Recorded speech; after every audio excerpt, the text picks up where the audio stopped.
Okay, so these are the ingredients for our mutton curry or goat curry, whatever you might want to call it. Obviously, the main ingredient is the mutton itself or the goat. I usually buy my goat from a halal place, so it's hand slaughtered and it's clean. And also, I like it chopped into smaller pieces.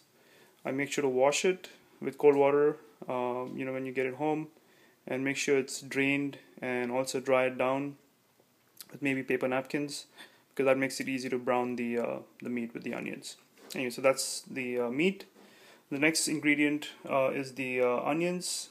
For about half a pound of mutton, I'm going to use 1.5 onion because they're big. If they're smaller, you can use two or even three if you really like a lot of gravy or onion in your mutton curry. Also going to need three Roma tomatoes. About medium-sized Roma tomatoes. You're going to grate them, and I'll show you how we do that later on. We're going to need some ginger. This is probably a little more ginger than we need, but we can save some for maybe for garnishing in the end. About 3 cloves of garlic. They're larger, so I'm going to use 3. If they're smaller, you can use more. There's no fixed proportion of garlic and ginger. It's really what you like in your dishes. I like 3 green chilies. They're not that spicy, but they're spicy. So if you don't like it too spicy, reduce them. If you like it more spicy, you can increase the number of chilies you like. For the spices, we're going to use regular red chili powder, cumin, zira. We're going to use turmeric or haldi. Also going to need some salt. We're going to need whole cloves, some cardamom, about 4 to 5, some black pepper, some cinnamon. My cinnamon is kind of broken up, so it's probably going to be hard to make sure it doesn't get into people's mouths when they're eating, but I'm going to try to pick them out after they're done. I just don't have the larger pieces anymore. I ran out, so I'm going to have to get them the next time I go to the store. So those were our ingredients, and the cilantro, which we're going to need for garnishing when we're done. That's it. Okay, the onions have to be chopped fine like this. The smaller the better. They're easier to brown when they're smaller, and basically just chop all the onions up. Okay, so the next step is to get the pot that you're going to actually make the curry in. I used to use a thick bottom pan. Just makes it easier to make sure things aren't sticking to the bottom. And also like to use a larger pan than is actually needed for the half pound of mutton that we're making, just because it's easier to maneuver in a larger pan. So I've actually put in I've coated the bottom of the pan with canola oil, say about 4 tablespoons, and it's actually warming up at the medium heat. And as it's warming up, I'm going to throw in the whole spices that I had there, and just let them kind of simmer in the oil as it heats up. Okay, now that the oil is kind of heated up, and you should be able to smell the aroma of the spices as they've kind of been roasting in the oil, it's time for the onions. Toss them in, and just kind of move them around a little bit, and make sure they're all kind of coated up with oil. And you're gonna have to leave this here for a few minutes, at least I would say probably about 8 minutes, something like that. But you gotta watch it. You don't want it to be sticking to it, and you don't want it to be getting too dark brown as well. So just make sure it's kind of coated the bottom, and you gotta watch it till it sautés itself and gets translucent, and then it eventually gets brown, and that's when we're going to put the meat in. Okay, while the onions have been sweating it out and browning a little bit, in the meanwhile I'm actually taking the opportunity to grate my tomatoes, and I'm also going to grate my garlic and my ginger and my green chilies into the same bowl. I like to grate it with a grater like this.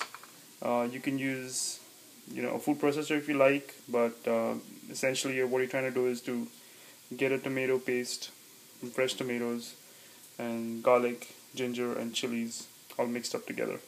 and we're not going to use this next, but we're going to use it after we put the meat into the bowl. Let's take a look at how our onions are coming along. As you can see, it's been about 5 minutes now, and they've kind of been drying up and browning on a little bit. And I'm just kind of shaking it up so that they get browned all over. Now the onions have kind of browned on quite a bit. As you can see, they've reduced in quantity considerably. So even though they were looking like it was a lot of onions at the beginning, it's actually not that much. They're browned, and as they're browning, we want to throw in the mutton. So you just throw it in, and you make sure it doesn't stick too much, but you want to let the mutton brown on each side so that it gets coated with the onions, and it also kind of changes color to a white hue so that it's kind of seared on every side. And this is really important because this is what gives the color to the mutton and also sears the meat so that it kind of traps the flavor inside. Okay, now that the meat's kind of browned up on all sides and it's starting to stick a little bit, it's time to put our tomatoes, ginger, garlic, and green chili kind of all mushed up and grated into the dish. And just make sure you coat everything and reduce the heat significantly, maybe to a very low heat, and just kind of let it simmer for a while. And then we'll talk about how we're going to throw in the spices. So after we've been cooking down the tomato and the ginger and garlic and green chilies, this is what it looks like. It's dried up, it's already looking good, but we haven't even put any spices in yet.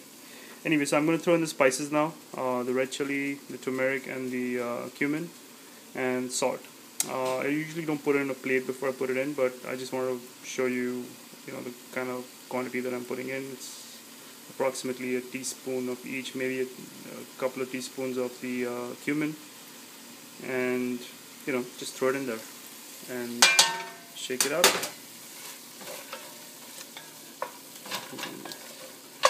So we're going to be throwing water in there eventually, so it's really not that important that you kind of mix it up completely, but it's good to make sure you get it on all sides. Okay, it's been about 5 minutes since we threw the spices in, and it's looking good, but unfortunately we can't really eat it like this because it's not going to be tender. It may be cooked, but it's really not going to be tender because it's goat. It takes a long time to cook. So anyway, and we're not making kind of korma or something. We're actually making curry. So the next thing we do is we're going to throw in a couple of cups of water inside. Just let it go in there, and just make sure with this wooden spoon you kind of scrape the vessel to kind of get all the sauces in the water, all the bits and pieces and everything that's kind of sticking to the bottom of the pan or the side of the pan. Make sure you get it all in the water, and you keep simmering this and till it cooks down. Now at this point you actually have two options. One option is to let it cook like this, but it's going to probably take, I would say, at least an hour and a half to really make the meat tender enough to fall off the bone. The other option is you go to a pressure cooker, and that's what I usually do when I'm in a hurry, and it really works out. 20-25 minutes after the pressure comes up, and that's all it takes for it to get tender enough for the meat to fall off the bone. But if you don't know what a pressure cooker is, or if you don't have one, or if you're not comfortable using one, you would have to kind of let this simmer at a low temperature for a longer time. And the advantage of doing it this way is you can actually keep checking the meat to see if it's tender enough to be how you like it. And also you could cover it and let it simmer, otherwise you're going to keep losing water, and then you're going to have to keep adding water to keep the consistency to the level that you want. Anyway, at this point I'm going to throw it in the pressure cooker for a bit, and I'll come back after that. Okay, like I said, I went with the pressure cooker, and I've cooked it under pressure for 20 minutes or so, and I've allowed it to cool down, and there's no more steam coming out. There's very little steam coming out on the top. I'm going to basically, here we go. Anyway, so that's what it looks like. It looks like it's pretty much done, and we're just gonna plate it and serve it. Okay, so I've taken out of the pressure cooker, and I've garnished it with some cilantro and julienne and chopped ginger, and that's pretty much it. So this is the mutton curry, and the meat's kind of falling off the bone, and it's going to be delicious when you eat it. It doesn't really get any better than this. So enjoy.